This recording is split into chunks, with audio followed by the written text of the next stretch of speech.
उद्विकास में निरंतर परिवर्तन निश्चित दिशा में होता है, यानी परिवर्तन एक दिशा में होता है। साथ में इसमें गुणात्मक अंतर आता है, प्रत्येक एक स्तर से चरण से दूसरे स्तर में जाने पर कुछ गुणात्मक परिवर्तन आते हैं तथा ढांचे में भिन्नता आती है। देखो चीजें बदल रही हैं, हर बार कुछ ना कुछ बदलाव हो रहा है। अब जब ढांचे में भिन्नता आएगी तो इसके कार्य में भी भिन्नता आएगी। हमने आपके एग्जाम्पल के माध्यम से समझाया, जैसे आविष्कार या प्रौद्योगिकी में होने वाले परिवर्तन उद्विकासी रूप में देखने को मिलते हैं।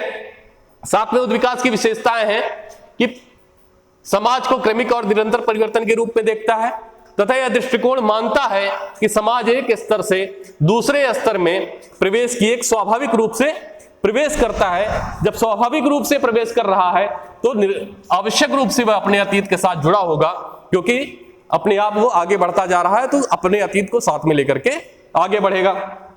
एक रेखीय धारा के प्रमुख सिद्धांतकारों में हमने आपको बताया अगस्त कॉम्ट हैं, हर्बर्ट स्पेंसर हैं, हाबहाउस हैं, कार्ल मार्क्स हैं। तथा जो बहुरेखीय धारा है, बहुरेखीय धारा मानती है कि उद्विकास एक दिशा में ना होकर के किसी एक स्थान से किसी भी दिशा में हो सकता है।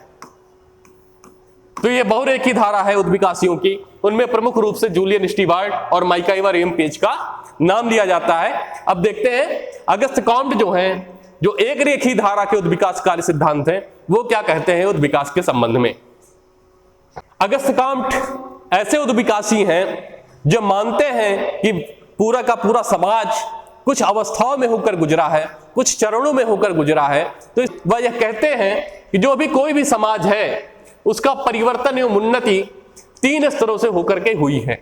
आज तक का जितना भी समाज हम देख रहे हैं वो 3 स्तरों में होकर के गुजरा है। तो उन्होंने कहा पहला स्तर क्या था, तो उन्होंने कहा पहला स्तर जो हमारे मानव के मस्तिष्क में जो सोच का था वो था धार्मिक स्तर, यानी आपकी सोच जैसी होगी वैसा आपका समाज होगा। तो पहले का जो आदमी था वो धार्मिक आदमी था, यानी धार्मिक सोच का आदमी था। और धार्मिक सोच का कैसे था कि धर्म और अलौकिकता के आधार पर समाज को वह समझता था। उन्होंने माना कि जो धार्मिक अवस्था थी वह भी 3 चरणों में हुई और उसका क्रम था, सबसे पहले धार्मिक अवस्था जो धार्मिक सोच का आदमी था प्रेतवाद था। प्रेतवाद से वह बहुदेववाद की ओर बढ़ा और बहुदेववाद से वह एकेश्वरवाद की ओर बढ़ा। प्रेतवाद में हर चीज के लिए वह किसी न किसी अपने पूर्वज को मानता था कि वो पूर्वज ही हमारा या तो गुस्सा हो गया होगा, उसके लिए वह प्रेतवाद के रूप में, यानी हर चीज में कोई ना कोई शक्ति का निवास है और वह शक्ति किसकी है, हमारे पूर्वजों की है, और इसलिए उसने उसमें वस्तु पूजा का प्रावधान रखा था। फिर वह माना कि धीरे धीरे जो भी समाज में जो भी कार्य हो रहे हैं उस हर कार्य के लिए कोई ना कोई देवी देवता जिम्मेदार है। इसमें उसने बहुत सारे ईश्वरों को मानना शुरू किया तो वह बहुदेववाद कहलाया। फिर वह एकेश्वरवाद, यानी वह मान लिया कि बहुत सारे देवता हैं, इनके भी कोई देवता होंगे, तो उसने एक देवता की पूजा करनी शुरू कर दी तो वह एकेश्वरवाद कहलाया।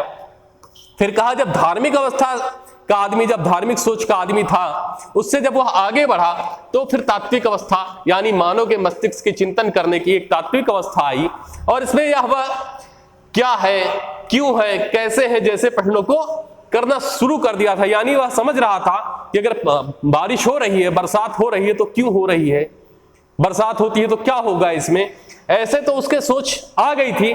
लेकिन फिर भी वह यह नहीं समझ पा रहा था कि ईश्वर में सत्ता तो है लेकिन ईश्वर सूक्ष्म रूप से है ना।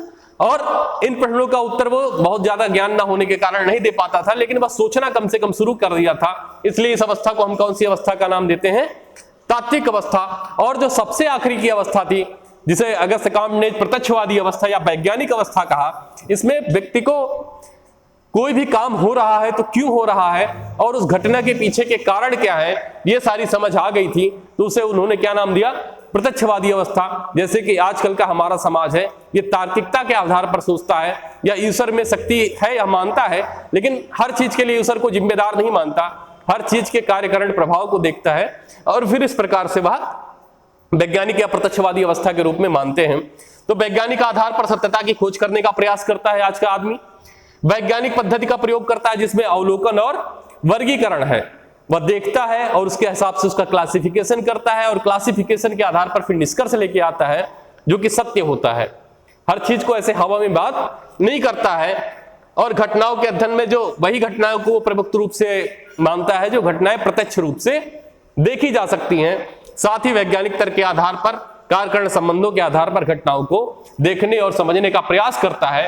तो अगस्त काम्ट कहते हैं कि जो मानव का मस्तिष्क है धार्मिक अवस्था, तात्विक अवस्था और आज का मानव प्रत्यक्षवादी अवस्था में एक क्रम में विकास हुआ है, इसलिए अगस्त काम्ट को उद्विकासी समाजशास्त्री होने का दर्जा दिया जाना चाहिए। और ये अगस्त काम्ट हमारे उद्विकासी समाजशास्त्री हैं। और इस चीज को जो इन्होंने इस प्रकार से बताया, ये इनका 3 स्तरीय नियम भी कहलाता है और ये परीक्षाओं में आता भी है।